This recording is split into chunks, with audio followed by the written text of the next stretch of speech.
먼저 창세기 32장 22절에서 그 야복강 나루에서 밤중에 씨름한 야곱의 그 이야기를 여기에 같이 한번 살펴보도록 하겠습니다. 우리가 이 이야기를 이렇게 들을 때에 분명히 야곱은 복을 받았구나 이렇게 많은 이야기를 하잖아요. 그런데 과연 무슨 복을 받았는가 하는 거예요. 제 의문은 그거예요. 가만히 살펴보니까 야곱이라는 이름을 이스라엘로 바꿨다는 그밖에 없는데 그게 어떻게 복이 되지? 이런 생각을 좀 하게 되는 겁니다. 이 상황이 지금 어떻습니까? 이 야곱이 이제 외삼촌 라반에게 갔다가 아내들도 없고 아이들도 없고 해서 이제 돌아오는 길이잖아요. 그런데 제일 무서운 것은 뭡니까? 에서가 자기를 죽일 수도 있다. 이 불안감, 이 걱정이 최고의 문제였습니다. 그런데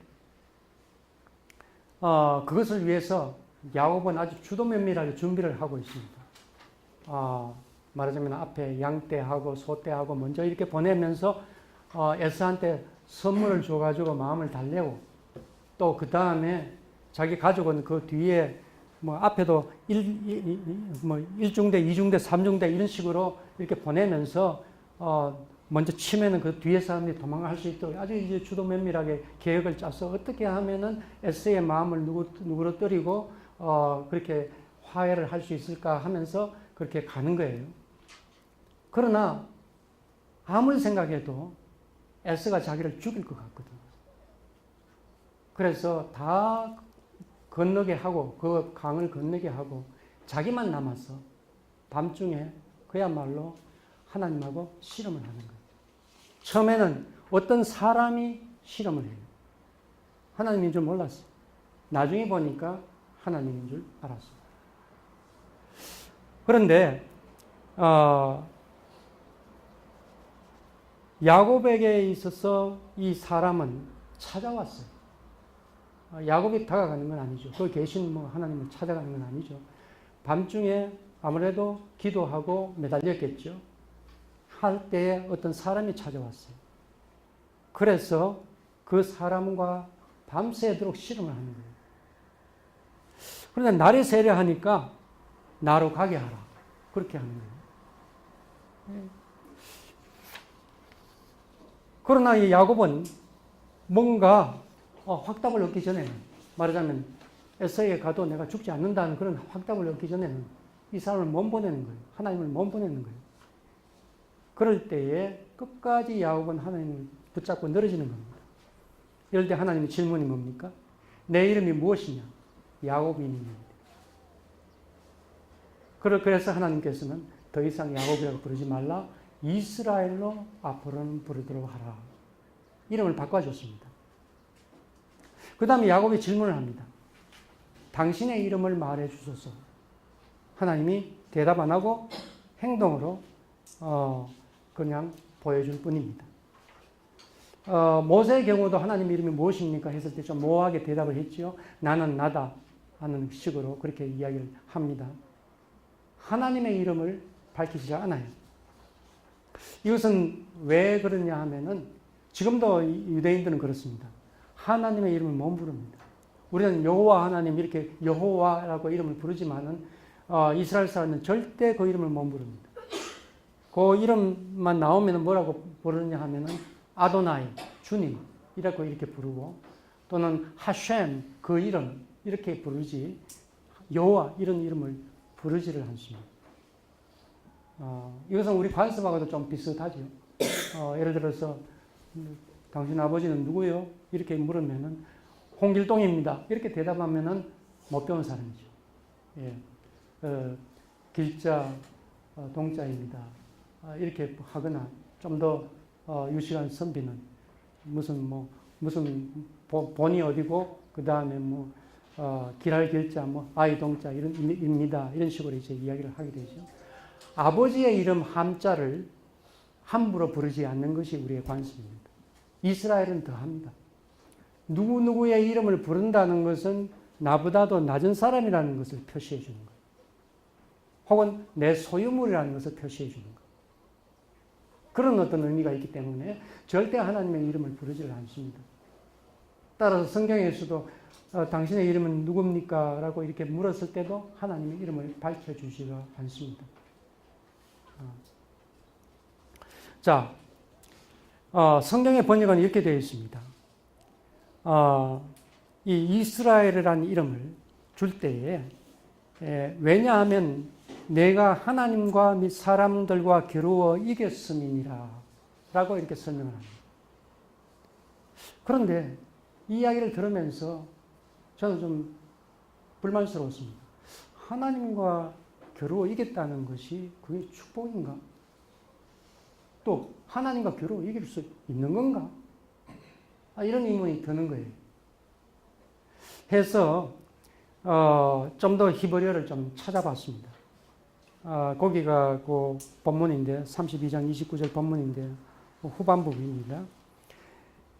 키 사리타 임 엘로힘 외임 아나심 외 투칼 이렇게 되어 있습니다. 키 왜냐하면 사리타 당신이 우리는 번역은 이제 임 엘로힘 하나님과 그 겨루었다고 이렇게 번역을 하는데 제가 볼 때는 이 사리타 사라라는 이 히브리어는 사전을 찾아보니까 그 밑에 있죠. 사라는 몇 가지 그 의미가 있습니다. persist 집요하게 계속하다 하는 그런 뜻이 있어요. persevere 인내하면서 계속하다 이런 뜻이 있고요. exert oneself 스스로 분발하다 이런 뜻이 있고 contend 다투다 endure 견뎌내다 이런 뜻으로 이제 히브리어 사전이 나와요. 그렇다면은 여기에서 겨루다 하는 것은 뭐 겨우 한번 찾아본다면은 contend 다투다 여기에서 이제 뽑아온 건데 그보다는 내가 보기에는 집요하게 계속하다 뭔가 계속하고 견뎌내다 이게 더 많아요. 따라서 제가 번역을 할 때는 뭔가 집요하게 붙들고 견뎌내다 하는 그런 의미로 번역하는 게 맞다는 거예요.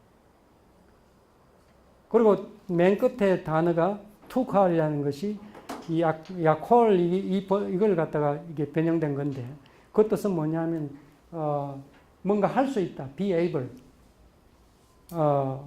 만연하다, 힘이 있다 이런 뜻인데 뭔가 할 수 있다 그런 뜻이에요. 영어로 이야기하면 can, can 이런 뜻입니다.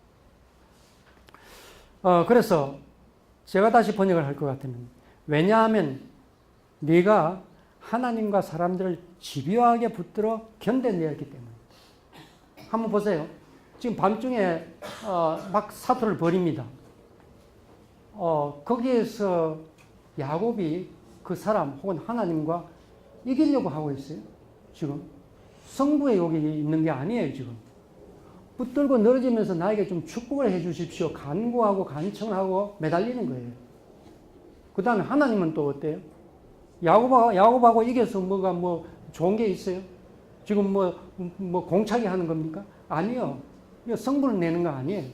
하도 붙드니까 지금 못 가고 지금 있는 거예요. 하나님이 힘이 없어서 그렇게 했습니까? 아니죠. 야곱이 하도 붙드는 것을 굉장히 곤혹스럽게 여기고 있는 겁니다. 이런 상황이지 겨루어서 이겼다, 승부되게 한다 이런 의미는 아닌 것 같아요. 지금 막 붙들고 늘어지고 몸을 몸 빼가지고 지금 못 가고 하는 이런 어떤 상황이잖아요. 그래서 번역을 저는 이렇게 해야 된다고 그렇게 생각을 합니다. 이렇게 번역을 할 때에 이 야곱의 이름과 그 다음에 이스라엘의 이름이 뭐가 달라지느냐? 야곱은 뜻이 뭡니까? 그게 에케브에서 야콥인데 에케브에서 나왔다 그래서 발뒤꿈치라는 그런 이 형 에서를 이제 태어날 때 발뒤꿈치 잡고 나왔잖아요. 그런 것도 있고 그 다음에 아카브라는 그 단어가 뒤에서 발꿈치를 잡다 하는 그런 그 히브리어가 좀 잘못돼가 좀 거꾸로 됐습니다. 아카브고 교활하게 음습하다 이런 어떤 이제 의미도 좀 있습니다. 그런데 이스라엘이라는 이름을 다시 그 번역을 해본다면요. 하나님이 집요하게 붙들었답니다. 이스라엘, 엘은 하나님입니다.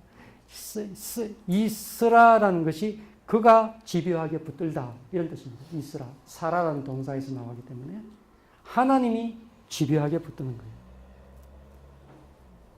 우리가 보통 생각할 때 야곱이 하나님과 겨루어 이겼다는 뜻이 이스라엘이라는 뜻으로 많이 이해를 하는데 여기는 그렇지가 않아요. 주어가 야곱이 아닙니다. 주어가 하나님입니다. 하나님이 실험하시는 거고 하나님이 집요하게 붙드는 거예요. 무슨 말입니까? 야곱이라는 뜻은 야곱 자신이 뭔가 붙들고 늘어지면서 뭔가 자기 인생을 갖다가 만들어 보려고 했던 겁니다. 그런데 이스라엘 뭡니까? 하나님이 이제는 붙들고 늘어져요. 누구를? 야곱을. 하나님이 이 이스라엘 백성을 붙들고 늘어지는 거예요. 이게 바로 축복이에요. 이게 바로 반전이에요. 그래서 그 다음에 에서와 화해도 하고 야곱의 길이 이제 열리게 되는 겁니다. 그게 복을 받은 모습입니다. 이 본문을 해석을 할 때 우리는 또 뭘 좀 들을 수 있어야 되냐면 소리를 들을 수 있습니다. 한번 생각해 보세요. 밤새 그렇게 싸웠다 그러면 투닥거리는 소리가 있었을 것이고요. 그 다음에 하나님이 안 되니까 환도뼈, 엉덩이 뼈를 쳐가지고 그 뼈가 위골됐다고 그랬잖아요. 뼈가, 사람 뼈가 어떻게 돼요? 척추가 이렇게 되어 있고, 엉덩이 뼈가 이렇게 있고, 그다음 다리 뼈가 이렇게 되어 있으면은 위골됐다면 관절이 이 부분입니다. 여러분, 사람 이렇게 때려봤어요? 몽둥이가 때려봤어요? 얼마 정도 때려봐도 뭐 그냥 근육에 상처 날 정도지. 뼈가 이렇게 위골될 정도로 때리려 그러면요. 이건 보통 때리가 그렇게 될 일이 아니에요.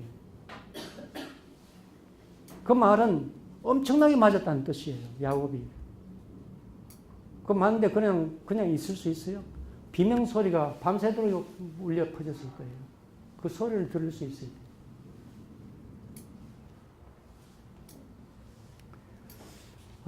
그래서 이스라엘 백성들은요, 그 뒤부터 짐승의 이 엉덩이 뼈 부분에 있는 힘줄 먹지 않는다 그랬어요. 그 말은 그 엉덩이 부분에 있는 그 살코기 그걸 안 먹는다는 이야기입니다. 그래서 이스라엘 사람들이 어디를 가나 이 관습을 지켜요. 해서 중국에 이스라엘 사람들이 왔는데 한 12세기부터 중국에 왔습니다. 카이펑이라는 개봉이라는 데 몇천 명이 살았는데 그때 중국 사람들이 이스라엘 사람들을 보고 뭐라고 불렀냐 하면 도건교를 믿는 사람이라고 불렀어요. 도건교. 그 다음 페이지, 5페이지에 있습니다. 예, 그 말은 도건이란 말이 이 엉덩이 뼈에 붙어 있는 그 살을 말합니다. 그 힘줄. 그걸 안 먹는 사람들이다. 이런 뜻에서 그 관습을 지키는 사람들이다. 이런 뜻에서 도건교를 믿는 사람들이다. 이렇게 불렀어요. 말하자면은 야곱이 그 두드려 맞으면서 아픔에 그것을 생각을 하면은 우리 조상이 우리 할아버지가 그렇게 매 맞으면서 그렇게 비명을 지르면서 했는 걸 생각을 하면은 도저히 그 고기를 우리가 먹을 수가 없다. 목에 넘어가지 않는다. 그 뜻입니다. 지금도 그 사람들은 이 관습을 지키고 있습니다. 또 다른 이야기가 여기에 섞여 있습니다. 아침에 태양이 떠오르면서 그 장소를 갖다가 버니엘이라고 했다. 버니엘은 뭡니까? 퍼니엘입니다. 엘은 하나님이라는 뜻이고요. 퍼니는 얼굴이라는 뜻입니다. 하나님의 얼굴. 야곱이 하나님의 얼굴을 배웠으나 죽지 않았다 하는 그 뜻으로 그 장소를 갖다가 버니엘이라고 부르고 결국 그것은 나중에 성소가 됩니다. 우리는 그 번역을 할 때 그곳이라고 번역을 했는데 히브리어가 어떻게 되어 있느냐면 함마콤입니다. 함마콤이라는 것은 그 곳이라고 이렇게 번역할 수도 있지만은 성소라고 번역할 수도 있습니다.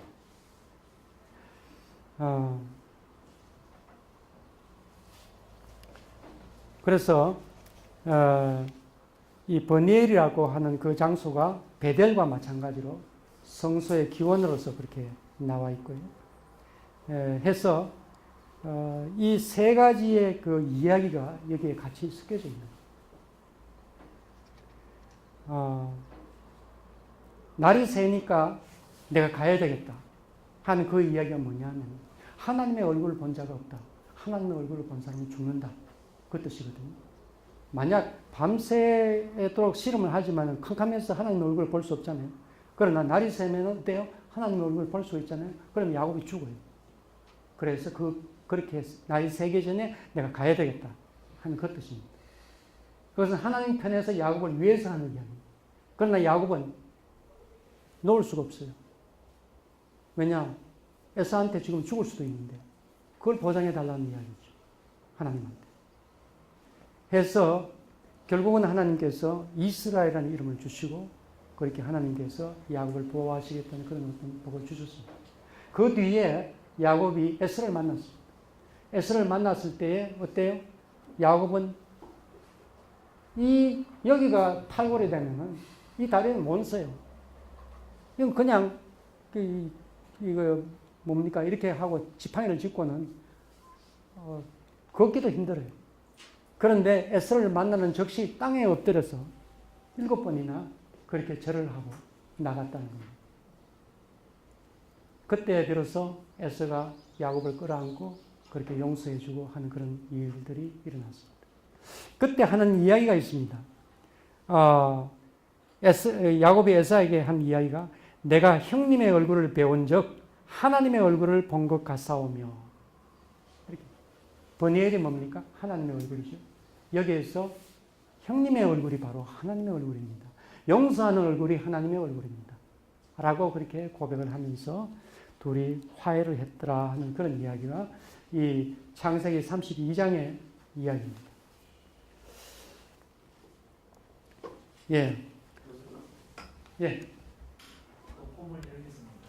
예, 그럽시다. 하나님의 이름을 함부로 부르지 않는다. 그렇죠. 예. 우리도 사실은 이제 어릴 때 아버님 이름 잘 안 부르고 사실은 그 말은 존경의 의미로 얘기를 하지 않습니까? 그렇죠. 근데 제가 생각할 때는 이게 단순한 존경의 의미로 하나님 이름을 부르는 것이 아니라 거기서 하나님의 이름을 부르고 그 내 이름이 뭐다라고 할 때는 그 이름 안에 하나님이 가둬 줄 수가 있다 이 말씀이죠. 맞죠. 예. 다시 말씀드려서 이 하나님에 대한 뭐 권능이라든가 이게 모든 것들을 너희의 가치관에 가둬 놓을 수는 없다. 그렇죠. 맞습니다. 그런 의미로 하나님의 내 이름을 말하지 않는 의미가 더 크지 않느냐. 예, 맞습니다. 그 다음에 그러면 실험이 뭘까라고 생각해 보았을 때 저는 논쟁이라고 생각하거든요. 그와 그 어떤 사람이 계속 논쟁하는데 예. 아마 야곱은 자기 나름대로 똑똑하고 자기 잘 살아왔다고 생각했어야 않았을까요? 예. 그랬을 때 너가 틀렸다. 네 세계관의 이 변화 이게 바로 사람에서 하나님으로 바뀐 모습이 아닌가. 다시 말씀해서 야곱이 지금까지의 삶의 태도라든가 자세라든가 목적이 즉 세계관이 가치관이 변화가 이 실험에서 이루어지지 않느냐. 그래서 야곱이 이스라엘로 변화되었다. 다시 말해서 이제 덮어씌우지 말라고 했는데 굳이 덮어씌우자면 옛 사람이 죽고 새 사람이 되어진 모습. 다시 말해서 생각이 바뀌었다고 하는 것이죠. 그런 모습이 아닌가. 두 번째부터 이야기를 합시다. 많이들 그렇게 설교하시고 그렇게 합니다. 그죠? 하는데 거기에 한 가지 조금 조심스러운 것은 뭐냐면 역시 덮어씌우기가 좀 있다는 거죠. 본문 안에서는 야곱의 생각이 바뀌어졌다는 것을 포착할 만한 단서가 별로 없어요. 본문 안에서. 다만 실험을 했다는 것. 그 다음에 이름을 바꿔줬다는 것. 이름이 바꿔졌다는 것이 정체성의 변화입니다. 그렇죠? 그 정체성의 변화는 뭡니까? 이름이 야곱이라면은 자기가 이렇게 뭔가까지 해보려고 하는 그런 어떤 거죠. 그 다음에 이스라엘은 자기가 아니라 하나님이 해주겠다는 거죠. 예. 거기에서의 어떤 그 정체성의 변화, 생각의 변화, 이걸 이야기를 해야 되는데, 예. 근데 방금 말씀하시는 것하고 100% 일치가 안 되는 거예요. 그게. 자칫하면. 예, 뭔가, 이야기를 해도, 이렇게 덮어 씌우면서 이야기하는 거하고, 본문 속에서 이야기하면서 이렇게 나가는 거하고 맞닿을 수는 있지만은 조금 달라요. 이해를 할 때. 예, 그거는 조금 필요합니다. 그 다음에 하나님의 그 이름을 갖다가 이렇게 밝히지 않은 그 면은요, 방금 말씀하시는 것도 상당히 일리가 있습니다. 뭐냐, 우리가 뭔가 정체성을 이렇게 말로서 이렇게 하면요, 그 말에 갇혀져 버려요. 예, 그래서 하나님은 절대 가두어질 수 없는 분입니다. 또 우리의 생각 속에 들어와가지고 한정되어질 수 있는 분이 아닙니다. 그런 이제 문제를 이야기를 하는 거예요. 예, 맞습니다. 예, 야곱 이야기를 했습니다.